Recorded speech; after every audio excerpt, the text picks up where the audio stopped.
안녕하세요, 일디입니다. 오랜만에 찾아뵙습니다. 전세가 상승이 심각해지고 방법이 없기 때문에 최근 정부에서 표준 임대료 도입을 이야기가 나오고 있는 것 같아요. 전세가 잡기 위해서 전세가 상승 폭을 제한하는 표준 임대료 도입하면은 정부의 의도대로 전세가가 잡힐지 한번 알아보겠습니다. 표준 임대료 얘기는 과거 임대차 3법 얘기 나올 때 전세가가 막 상승하는 그때쯤에 얘기가 나왔다가 쏙 들어간 제도죠.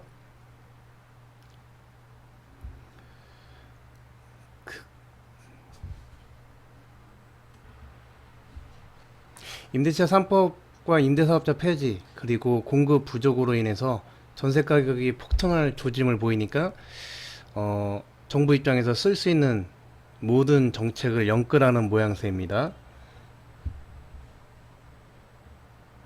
올해도 문제지만 내년에 지금보다 공급이 더 부족한 시기에 2020년 7월부터 시행된 계약갱신권 만기가 2022년 7월 이후에 도래해서 이때 그 갱신권 써서 전세가 마음대로 올리지 못한 집주인들이 한꺼번에 올리겠다고 벼르고 있는 상황이죠.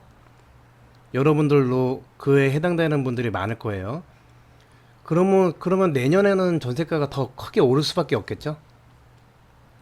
당장 아파텔과 도시형 생활주택 규제 완화해서 공급한다고 하지만 이런 주택마저도 1년 안에 공급을 할 수 없죠. 결국 1, 2년 안에 전세가 잡는 방법은 요원한 거예요. 비아파트 규제를 완화한다고 해도 안 되고 아파트는 짓는데 3, 4년 걸리기 때문에 더 힘들고 정부가 머리를 짜내서 들고 나온 방법이 다시 표준 임대로 도입한다는 건데 이게 도입이 가능할지 한번 그리고 시장에서는 어떻게 반응을 할지 알아보겠습니다. 표준 임대로 도입이 가능할까? 결론은 불가능합니다. 한 지역에 신축 아파트하고 구축 아파트 그리고 기존 아파트 중에서도 갱신권 쓴 곳과 쓰지 못한 곳에 이중 가격 형성되어 있는 거 여러분 다 알고 계시죠? 먼저 신축 아파트 경우 첫 입주 때 전세 가격이 낮게 형성됩니다. 그러다 입주 후 2년이 지나면 전세 가격이 주변 시세로 다시 돌아오게 되죠. 주변 시세가 5억인데 신축 입주로 인해서 전세가가 일시적으로 3억으로 책정됐는데 표준 임대료를 신축에 도입해서 이 새 아파트 전세 가격이 3억부터 시작해 그 이후에 2년마다 5% 이상을 올리지 못하게 되는 겁니다. 신축 아파트 전세가 올리지 못해서 투자금이 많이 든다고 하면은 어떤 다주택자들이 신축 아파트 분양을 받거나 매수하겠어요? 거의 없을 거예요. 그럼 건설사 입장에서 다주택자들이 분양을 받아주지 않는다면 완판될 확률이 없기 때문에 그 지역의 민간 건설사들이 공급은 끊어지게 될 거예요. 그러면 시간이 지나서 당장은 분양시장이 얼어붙을 수 있겠지만 1, 2년 정도 지나면서 공급이 부족한 게 쌓이면 이 지역은 다시 공급이 부족한 현상이 발생해서 전세가 상승하고 암시장도 형성되겠죠. 오른 전세값은 집값을 또 밀어 올리게 됩니다. 기존 아파트 경우에는 갱신권 쓴 집의 전세가가 3억이고 신규 계약한 바로 옆집은 5억인데 이때 표준 임대료 도입하면 3억에 준 사람은 영영 전세가를 올리지 못하게 되겠죠. 그리고 신규 계약한 사람은 표준 임대료에 맞게 보증금을 내줘야 하는 상황이 발생합니다.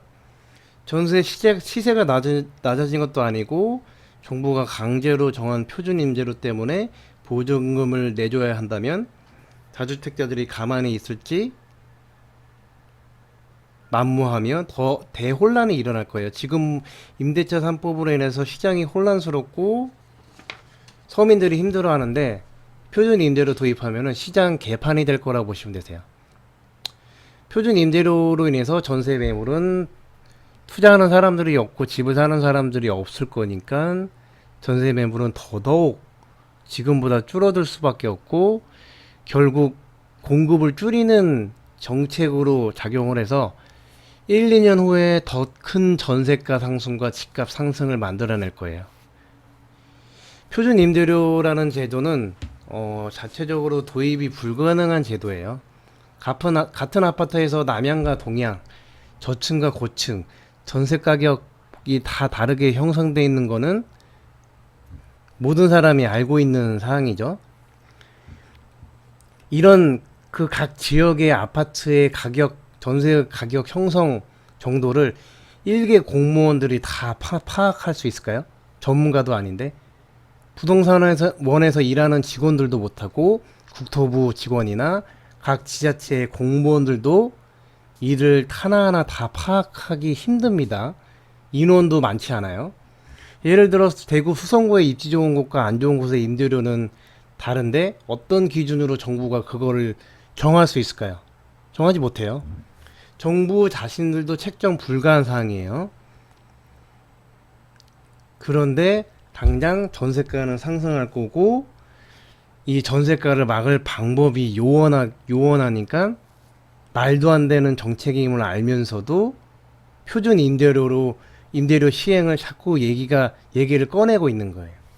표준 임대료는 여러분 시행될 수 없고 불가능한 거니까 걱정하지 않아도 돼요. 만일 정부가 정말 미쳐서 또 강제로 시행한다고 하면은 투자자에게 이는 규제가 아니라 환호해야 될 부양책이 될 거예요. 왜냐하면 집값이 지금 절대적인 매수 가격으로 보면 한계점에 도달해 가고 있는 건 맞아요. 근데 이 한계점의 천장에 거의 다다라서 멈추려고 하고 있는데, 정부가 임대차 3법이나 표준 임대료 도입으로 인해서 그 천장을 깨트리는 역할을 하게 될 거고, 전세가는 더 미친 듯이 오르고 매매가도 강제로 밀어 올리게 만들 거예요. 여태까지 박근혜 때 정권이 택지지구 지정하지 않아서 공급이 부족하게 만들었고, 이를 핑계로 집값이 올랐다고 하지만 임대차 3법이랑 표준 임대료 도입하면서 하게 되면 이 이후의 집값 상승은 이것을 도입한 여당 의원과 현 정부에 다시 분명하게 됩니다. 임대차법을 폐지하고 다주택자들에게 완화책을 써서 이들이 전세 매물 내놓도록 유지하고, 민간 건설사들이 마음 놓고 공급하도록 해야 되는데, 현 정권은 지금 하는 걸로 보면은 절대 그럴 일은 없어 보입니다. 그러니까 여러분, 우리 투자자들도 기대하지 마세요. 규제 완화해지지 않을까? 그거는 쉽지 않을 거예요. 그럼 우리 투자자들은 표준 임대료 도입으로 인해서 무엇을 준비해야 하나? 이거에 대해서 한번 말씀드리면, 표준 임대료 시행 만약에 되면은 전세가 마음대로 올리지 못할 거라 지레 겁먹고, 보유한 집을 헐레벌떡 팔지 마시고, 어차피 시행 불가능하니까 그냥 보유하면서 전세가 상승과 집값 상승의 기쁨을 누리시면 됩니다. 만약에 시행되면 어떻게 할까요?